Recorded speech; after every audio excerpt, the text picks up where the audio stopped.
Hello, everyone. Today's topic is a bit heavy, but it is a much needed conversation. Today, we are talking about something that affects every community, regardless of race, socioeconomic status, or privilege: domestic violence. I'm Shamika Sanders. Beside me is Kiara Kelly. Hey. And Africa Miranda. Make yourself comfortable. Another episode of Listen to Black Women starts now. How many deaths will it take in the Black community for us to start recognizing domestic abuse as an issue and advocating for survivors? Fashionista Jones wrote in a Time article that for Black women, a strong sense of cultural affinity and loyalty to community and race renders many of us silent, so our stories often go untold. We see this often in pop culture with incidents like Chris Brown and Rihanna, Fabulous and Emily B., Ray Rice and his wife, who he punched out in the elevator and dragged out. The NFL has such an issue with domestic violence. We see this over and over. This all leads us to the question of the week. What can we do to combat domestic violence in our communities? Ladies, let's sound off on this. I think one of the first things we can do is what we're doing now, which is talking about it. Absolutely. It's definitely in our communities, historically, generation after generation. This is something that our mothers have dealt with. Yes. And it's hard for people to see it as a problem because they're like, I dealt with it, I made it through it. Why now is this generation the one talking about it? But I think we're doing exactly that. And I think it's also just so hard for us because we're raised to protect the Black man at all costs, even if it's the cost to our own lives, our own bodies, our own families. And I think there comes a point where we have to turn that care internal. Absolutely. So that we can protect ourselves, so that we're not sacrificing our own livelihoods to protect our men. Yeah, there's also a huge financial aspect of it because when you have physical violence within a relationship, it usually is coupled with financial abuse as well. So many men use their standing as the quote-unquote head of the household to control the finances. So a lot of women can't even leave or, try to get to safety for themselves or their children because they literally cannot afford to do it. So they are stuck in this, this horrible situation with no way out. Pop culture has normalized domestic abuse when we see incidents with Khalees and Nas, when a victim comes out and tells her story and people are quick to jump on the man's side. I remember when this came out and people were just like, no, couldn't be Nas. Not our woke Nas. Not Nas. Khalees was always why'd she take so long? And why'd she take so long? So incidents like this we always see.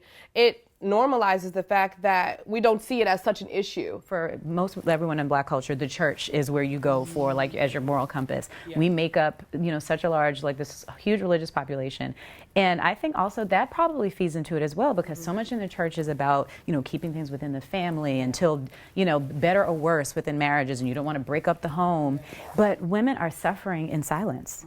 As more and more people talk about this, they are taking to social media. So let's see what they all had to say about this. Fresh, a woman who tweeted, "For anyone who knows someone in an abusive relationship, be that person's safe place. Don't judge them or make them feel embarrassed. Help them. You could be saving a life." And it was a thread. "For anyone in an abusive relationship, I encourage you to get out, but more importantly than ever, do so safely." Because that is also an issue when talking about domestic violence, is being able to actually get away. Cardi B, not the rapper, tweeted, "I remember watching a stand-up comedian one day and he said, you hear a lot about crazy ex-girlfriend stories. Mostly funny ones at that, but hardly ever any ex-boyfriend ones. Ever wonder why? People laughed and he paused, because most women don't make it out alive." Ooh. I liked that tweet when it came down my timeline, and it's so real.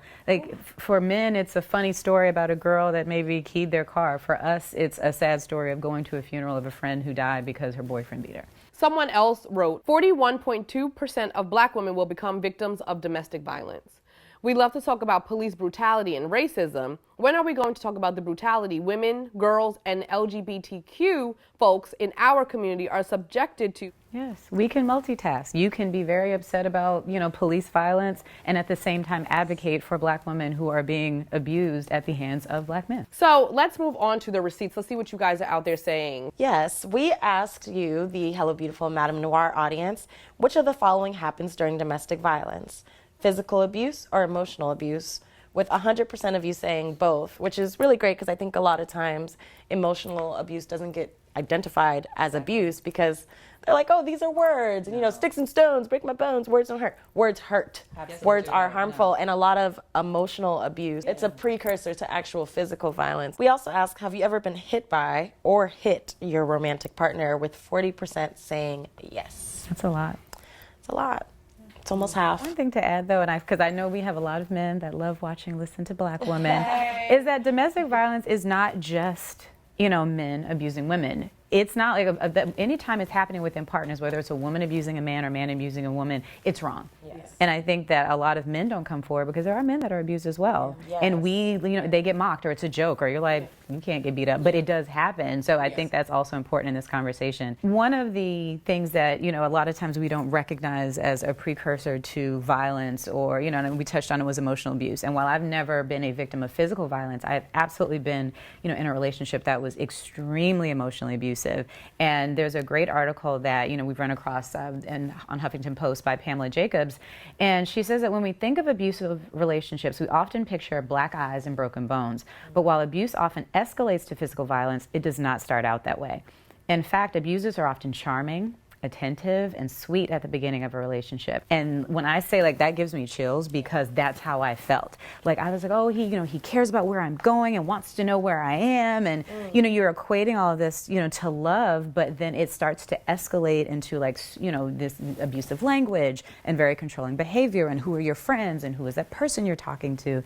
And I think that's the thing that, you know, if you're a viewer, that you should start to look out for those red flags, that, like, someone may want to commit very quickly out the gate. He'll want you all to himself. He's super romantic, and not like normal, nice romance, but like overly romantic, and like realizing that we can't always equate that with healthy love. Yes. Can I ask how you began to identify those things as emotional abuse in your own situation?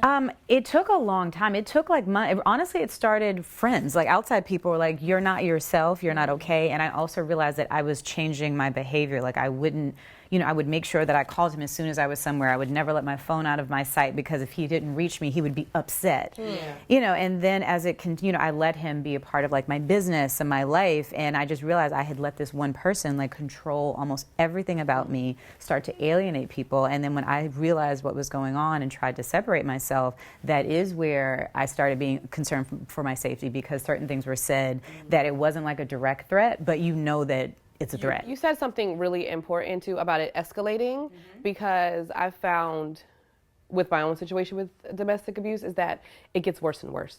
Like, absolutely. Each incident gets worse and worse because you've allowed that person to do one thing, and now they take that, and then they take another inch and then another inch. The next thing you know, you're in the hospital. Because if you guys actually look up domestic violence and look at the cycle, it starts with all the emotional stuff, and then it's like you kind of feel like, oh my God, I did something wrong, and then they look like the hero. Then the incident happens, and then it's the honeymoon phase afterwards. There's this thing I feel like with Black love and life and family, is that violence is so much of our story. Slavery, of course, is absolutely violent. So then we beat our children, we have violence within our relationships, and until we address the violence in every part of our lives, that's the only way I think that we're going to start having real healing. Because if you have 29.1% of Black women that are going to experience some sort of intimate partner violence, that's a lot of women. Yeah, you brought that up. I was like, whoa. To delve deeper into this conversation, we spoke with Cheryl Hatwood, who's the founder of Endless Voice Productions and is also a domestic violence survivor.